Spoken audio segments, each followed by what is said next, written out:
Welcome to the Real Estate Espresso Podcast, your morning shot of what's new in the world of real estate investing. I'm your host, Victor Menashe.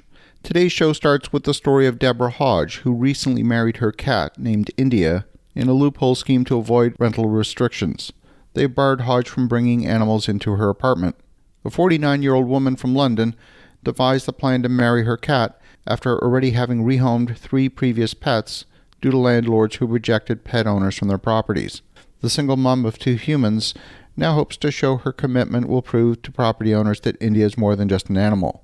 But beyond the extreme measure of marriage, the question of animal rights is large and complex and varies by jurisdiction.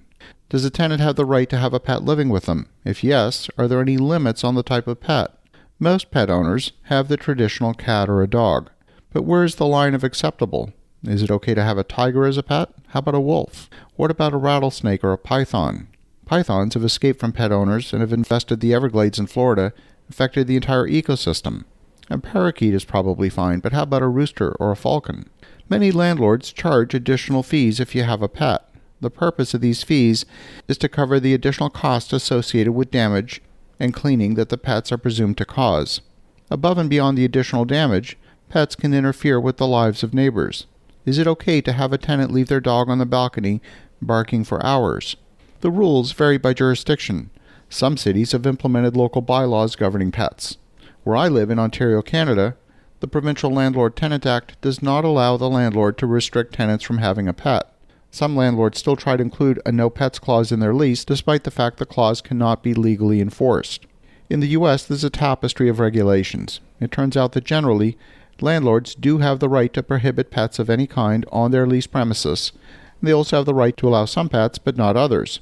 For example, a landlord could allow dogs but not cats, or dogs only if they're less than a certain size, for example, or they have the right to restrict certain breeds. In some states, a landlord can even insist that a dog or a cat be spayed or neutered.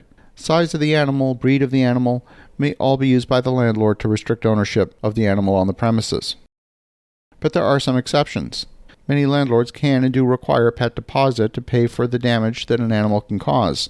Consent for an animal could be withdrawn at any time if the animal becomes obnoxious or noisy, such as barking, or leaves feces in public places. There are exemptions to the right of a landlord to prohibit or impose restrictions. There are thousands of people nationwide who rely on trained guide dogs to help them with physical day-to-day activities. There are also thousands of people who rely on these same animals for emotional support, for example, for depression or anxiety. It's illegal for a landlord to refuse a tenancy to a disabled tenant who relies on a service or support animal, and that's based on the Fair Housing Act of 1988. The Department of Housing and Urban Development has recently issued new guidelines clarifying the responsibilities landlords face regarding companion animals and rental properties. The Fair Housing Act prohibits landlords from discriminating based on disability, race, color, national origin, religion, sex, or family status. The American Disabilities Association prohibits discrimination against people with disabilities in employment, transportation, public accommodations, communications, and state and local government activities. The regulations provide that housing providers under the Fair Housing Act have to provide reasonable accommodations to people with disabilities who require assistance animals. Pet restrictions cannot be used to deny or limit housing to people with disabilities who require the use of an animal because of their disability. Housing providers have to grant reasonable accommodations in those instances, and that's very clear in the law. According to HUD, 2 threshold questions have to be addressed when a tenant asks for a companion animal. Number 1, does the person seeking to use or live with the animal actually have a disability, either physical or mental, that substantially limits one or more major life activities? And number 2, does the person making the request have a disability-related need for an assistance animal? For example, does the animal work, provide assistance, or perform tasks for the benefit of the person with a disability? Or do they provide emotional support that alleviates some of the identified symptoms? There have been numerous documented cases of tenants putting a support pet jacket on their pet in order to fool landlords who would otherwise not permit pets. But a recent study on pet damage shows a surprising fact. Pets actually cause far less damage statistically to an apartment than children.